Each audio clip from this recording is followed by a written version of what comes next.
بسم اللہ الرحمن الرحیم۔ قال امیر المومنین علیہ الصلاۃ والسلام کونا للظالم خصما وللمظلوم اونا۔ بہت افسوس کی بات ہے کہ گلگت بلتستان میں دوبارہ بربریت شروع ہو چکی ہے، ظلم اور جبر شروع ہو چکی ہے۔ سست بارڈر پر ایف سی اور پولیس والوں کی جو شلنگ ہوئی ہے، اسٹیپ فائر ہوئی ہے، اس کی پرزور مذمت کرتے ہیں۔ تاجر برادری اپنے حقوق کے لیے دھرنا دیے ہوئے تھے۔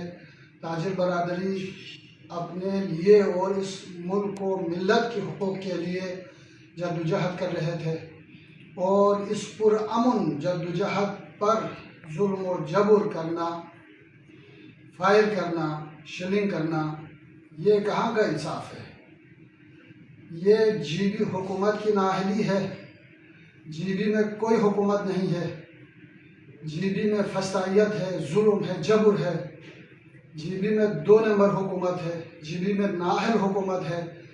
جی بی کی حکومت پیپلز پارٹی اور نون کی جو اتحادی ہے، وہ جی بی کے حقوق کے تحفظ نہیں کر سکتے ہیں، جی بی کے بارڈر کے تحفظ نہیں کر سکتے، جی بی کے عوام کے تحفظ نہیں کر سکتے، تو ان کو فوری طور پر استعفیٰ دینا چاہیے۔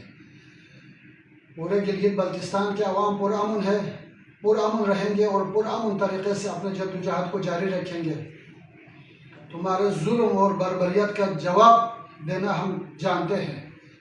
افسوس کا مقام ہے کہ میں ادھر کراچی میں تکلیف کی وجہ سے زیر علاج ہے، لیکن میرا دل نگر والوں کے ساتھ ہے، میرے جذبات نگر والوں کے ساتھ ہے، میرے احساسات گلگت بلتستان کے عوام کے ساتھ ہے۔ اگر میں ادھر ہوتا تو بلتستان کے عوام کو کال دیتا اور نگر کی طرف مارچ کرتا۔ انشاءاللہ جلد آپ لوگوں کے درمیان پہنچ جائیں گے۔ نگر کے غیور عوام گھروں سے نکلیں، نگر کے غیور جوان گھروں سے نکلیں، اپنے حقوق کے تحفظ کریں، اپنے لوگوں کے تحفظ کریں، اپنے تاجر برادری کی اپنے روزگار کے تحفظ کریں۔ اور یہ بارڈر جی بی کا بارڈر ہے، اس بارڈر پہ کسی کو قبضہ کرنے نہیں دیں گے، چاہے ایف سی والے آئے، چاہے پولیس والے آئے، چاہے یا کوئی اور ایجنسی والے آئے۔ ہم اپنے بارڈر کی، ایریے کی، سرحدوں کے تحفظ کرنا جانتے ہیں۔